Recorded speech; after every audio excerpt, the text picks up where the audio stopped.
교육 7장 4절 의복과 교육. 아담한 옷을 입으며 왕의 딸이 궁중에서 모든 영화를 누리니. 디모데전서 2장 9절, 시편 45편 13절. 의복에 대한 올바른 원칙을 가르치지 않는 한 교육은 완성될 수 없다. 흔히 이런 것을 가르치지 않을 때 교육 활동은 지연되고 그 길을 그르치는 것이다.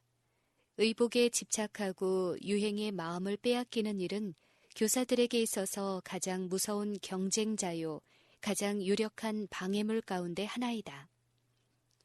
유행이란 마치 철권을 가지고 지배하는 여주인 같은 것이다. 매우 많은 가정에서 부모와 자녀들의 힘과 시간과 관심은 이 여주인의 요구에 응하기에 여념이 없어져 버린다.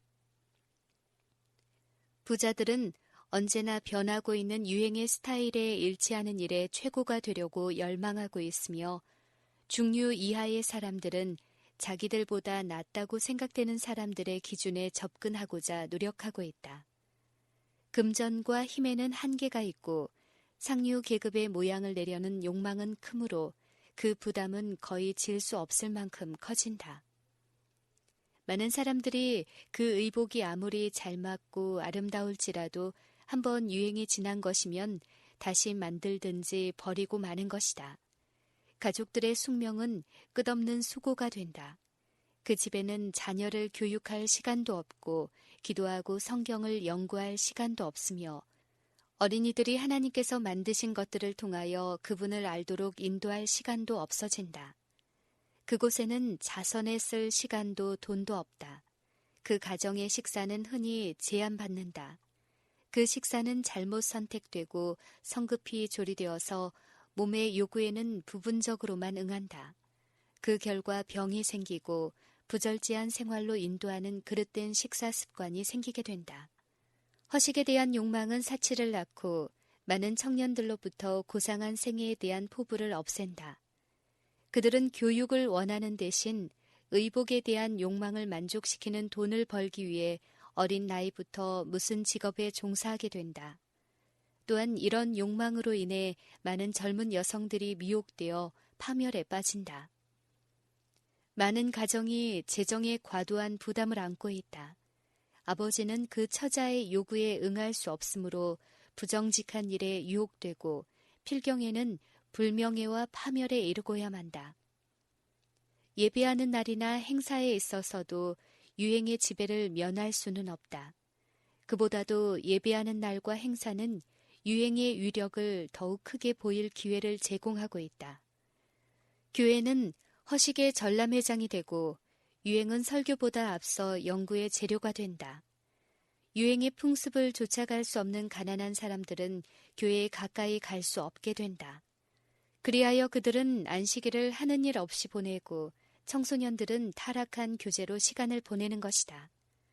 소녀들은 학교에서 자기들에게 맞지도 않고 편하지도 않은 옷을 입음으로 연구나 휴식에 방해가 된다. 그들의 마음은 이미 다른 생각으로 지배되어 있으므로 교사들은 그들의 관심을 일으키기에 수고를 한다. 유행의 마력을 파괴하는 데는 자연과 접촉하는 것이 가장 효과적이라는 사실을 교사들은 흔히 발견할 수 있다.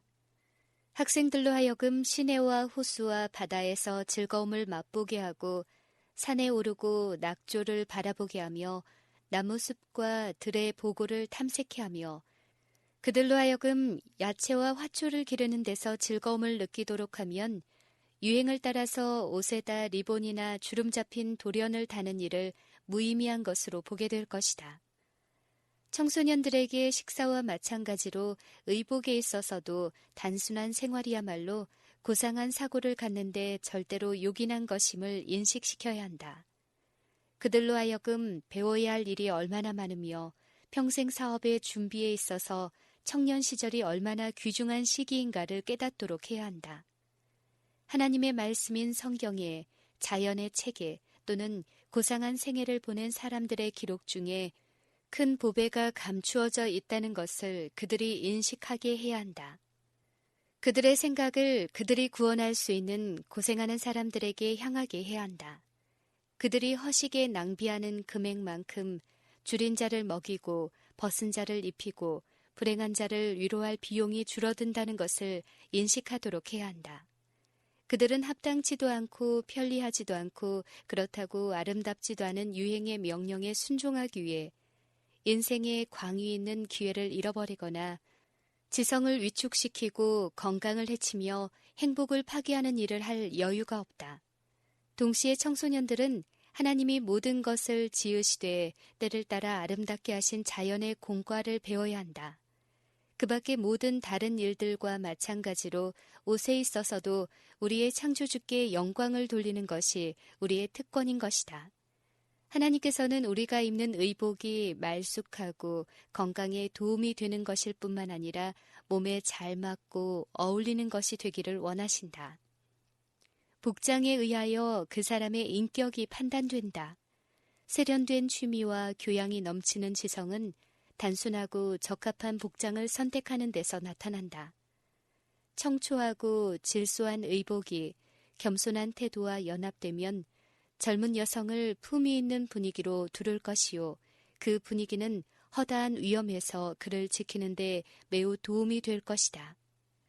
복장의 기교에는 당연히 자기 의복을 자기 손으로 만드는 능력까지 포함되어 있음을 소녀들에게 가르쳐야 한다. 이 능력은 모든 소녀들이 가져야 할 희망이다. 이것은 소녀들이 놓칠 수 없는 유용한 자립의 수단이 될 것이다. 아름다운 것을 사랑하고 그것을 소망하는 것은 옳은 일이나 하나님께서는 우리가 제일 먼저 최상의 미, 즉 영원한 미를 사랑하고 찾아 구하기를 희망하신다. 사람이 만든 아무리 훌륭한 작품일지라도 하나님께서 보시기에 극히 값진 것으로 보시는 아름다운 품성과 비교될 만한 것은 없다. 청소년들과 어린이들에게 하늘의 배틀로 짠 고귀한 옷, 즉 지상의 모든 거룩한 자들이 입을 빛나고 깨끗한 세마포를 자신들을 위하여 택하도록 가르쳐야 한다. 그리스도의 흠없는 품성인 이 옷은 모든 사람에게 값없이 주시는 것이다. 그러나 이 옷을 받는 사람은 이 세상에서 받아 이 세상에서 입을 것이다. 어린이들에게 그들이 마음을 열고 순진하고 사랑하는 마음을 가지고 남을 도울 때 그 자신들은 그리스도의 품성의 아름다운 옷을 입게 된다는 것을 가르쳐야 한다. 이 옷은 그들이 이 세상에서 아름답고 사랑스럽게 할 것이며 내세에서는 왕이신 그리스도의 궁전에 들어갈 자격이 될 것이다. 그 허락은 흰옷을 입고 나와 함께 다니리니 그들은 합당한 자인 영고라 라고 하였다.